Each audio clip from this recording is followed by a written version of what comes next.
The first mistake was forgetting the camp chair. The second was choosing a site with zero shade after 10 a.m. The third, and most consequential, was believing that solitude was the same thing as peace. I was sitting on a scratchy wool blanket spread over pine needles, back aching against a ponderosa pine, trying to read a book whose words had blurred into meaningless shapes under the relentless July sun. My entire world had shrunk to this small, dusty circle of heat and failure. I'd run away from the city, from the empty apartment that still smelled faintly of her perfume, from the sympathetic tilt of my friends' heads, and I'd managed to create a prison of my own making, just with more bugs.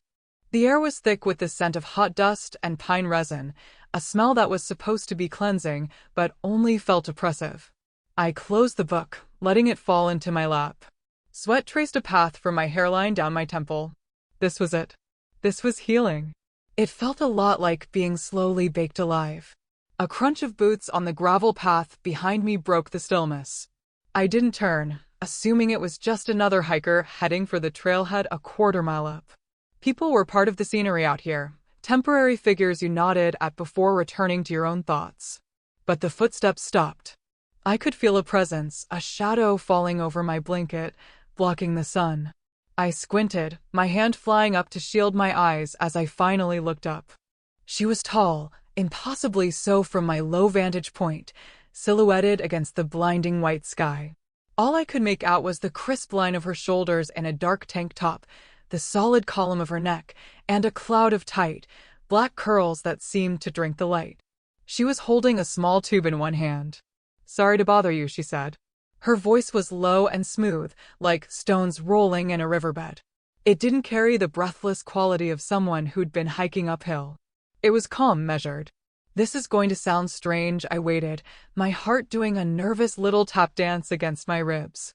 My brain was already cataloging threats, an old city habit that refused to die in the woods. She took a step closer, out of the direct glare of the sun, and her features resolved into a face of stunning clarity. High cheekbones, a strong jaw, eyes the color of dark coffee that seemed to assess everything, including the mess of my campsite and the frayed state of my nerves, without judgment. "I can't reach the middle of my back," she said, holding up the tube. It was sunscreen. "Would you mind?" The request hung in the hot, still air between us. It was so simple, so practical, and yet it felt like the most intimate question I had ever been asked. My own skin was already pinking, a testament to my poor planning, and the idea of touching a stranger felt like a violation of some unspoken contract of mutual isolation we all signed when we entered the park. I should have said no. I should have mumbled something about being busy, reading my very important, blurry book. But my mouth opened and a single word came out, thin and reedy. "Okay," she smiled, a small, grateful curve of her lips that didn't quite reach her observant eyes. It was a smile that acknowledged the strangeness of the situation, the brief, necessary trust between two people who were otherwise nothing to each other. She turned her back to me, a gesture of such profound and casual faith that it knocked the air from my lungs. Her back was a landscape. A canvas of smooth, brown skin, with muscles shifting like tectonic plates under the surface as she moved. The straps of her tank top cut too clean, pale lines against her tan. I could see a constellation of faint freckles across her shoulders. I took the tube of sunscreen from her outstretched hand. Our fingers brushed, and a jolt, sharp and unexpected as static electricity, shot up my arm. Her skin was warm from the sun. The plastic of the tube was cool. I fumbled with the cap, my fingers suddenly clumsy and useless. I squeezed a white dollop onto my palm, the lotion smelling faintly of coconut and chemicals. It felt slick and foreign against my skin. "Ready?"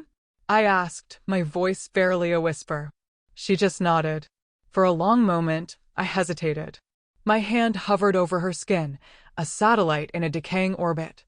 This felt more significant than it had any right to be.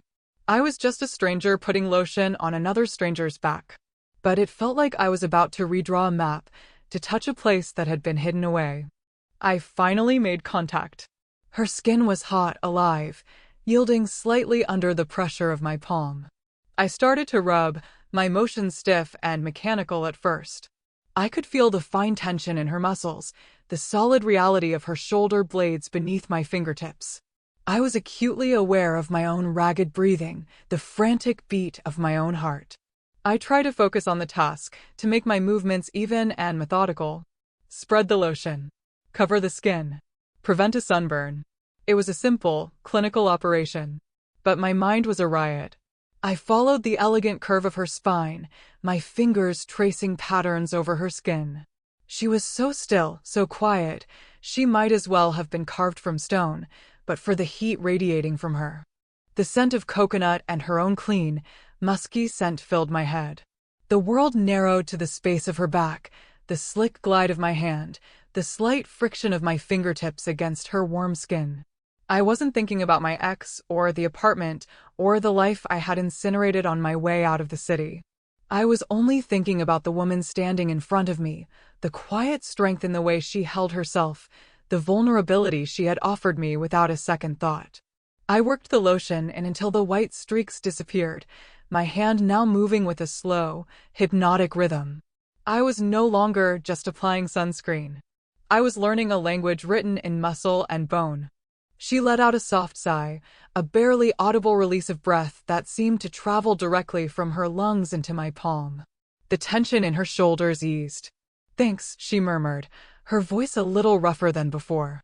"You have no idea," I finished, my hand lingering for a fraction of a second too long before I pulled it away, as if her skin had suddenly become superheated. My own skin tingled where it had touched hers. "No problem," I managed to say, the words feeling inadequate and small. She turned to face me, and the full force of her gaze landed on me again. This time, the smile reached her eyes, crinkling the corners. It transformed her face from something beautiful and severe to something warm and deeply human. "I'm Althea," she said, offering her hand. Not the one that had held the sunscreen, but the other one. Her grip was firm, her palm dry and calloused. "Chloe," I replied, my name sounding strange in my own ears. We stood there for a moment, our hands clasped, in the dusty, sun-drenched silence of my disastrous campsite. The transaction was over, but something else had already begun. Althea didn't leave. She seemed to take in my entire setup with that same quiet, assessing gaze.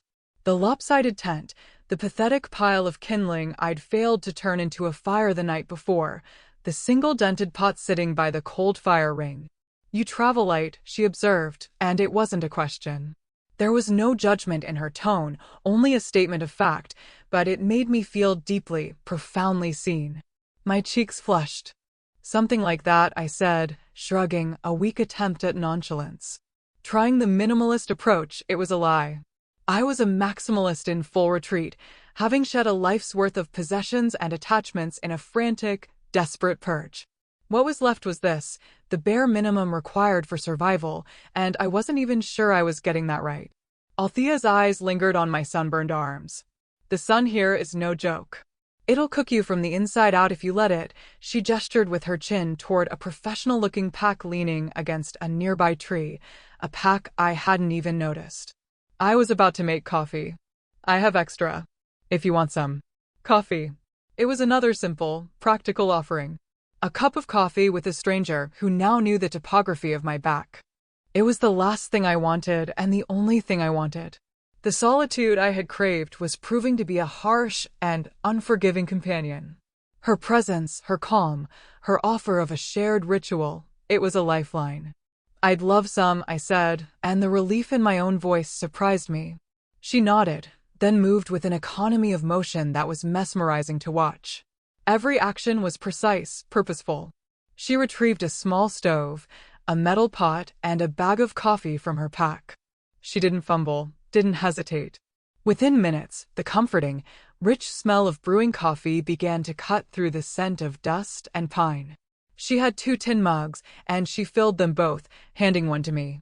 The metal was hot against my palms. I wrapped my hands around it, letting the warmth sink in. We sat in silence for a while, sipping the coffee. It was strong and black and perfect. It tasted like a truce. We started talking, and it was easier than I expected.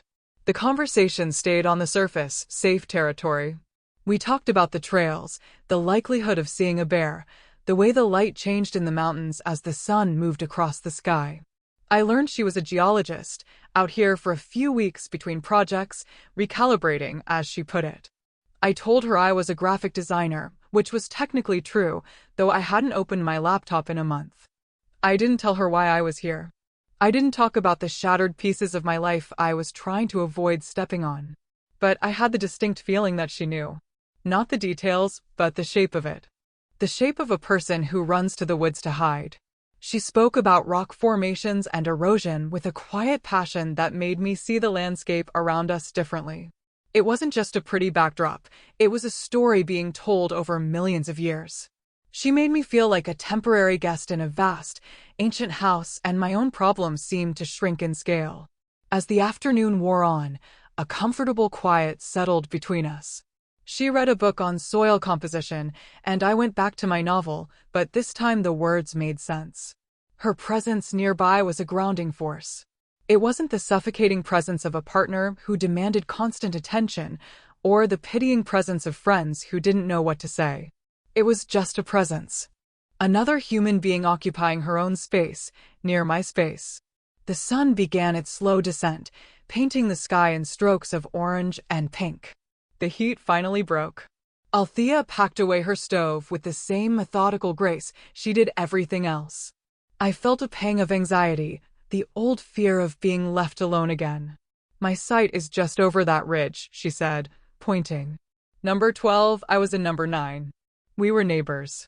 I was going to build a fire, she added, looking toward my sad pile of twigs. You're welcome to join. It wasn't an invitation born of pity.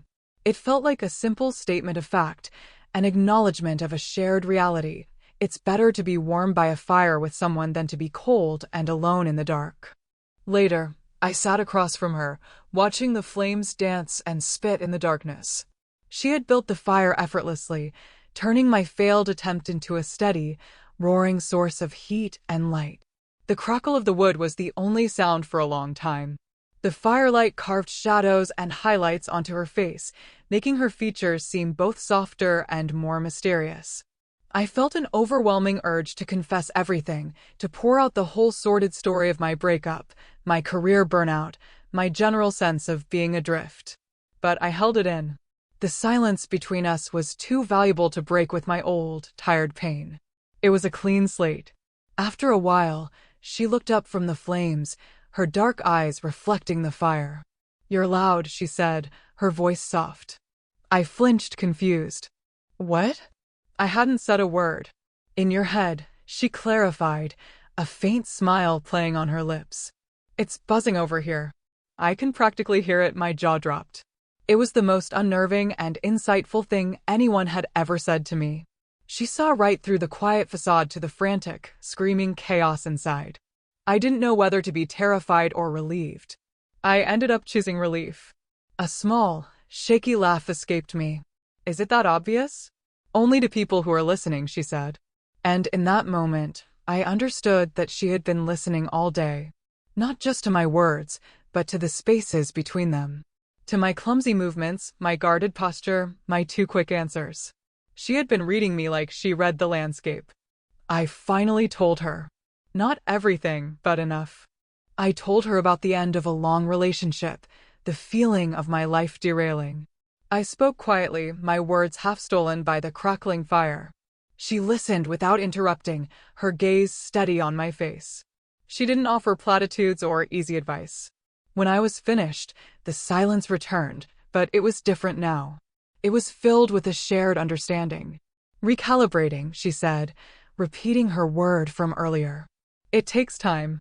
Sometimes you have to get lost before you can find a new map. She nudged a log with the toe of her boot, sending a shower of sparks into the night sky.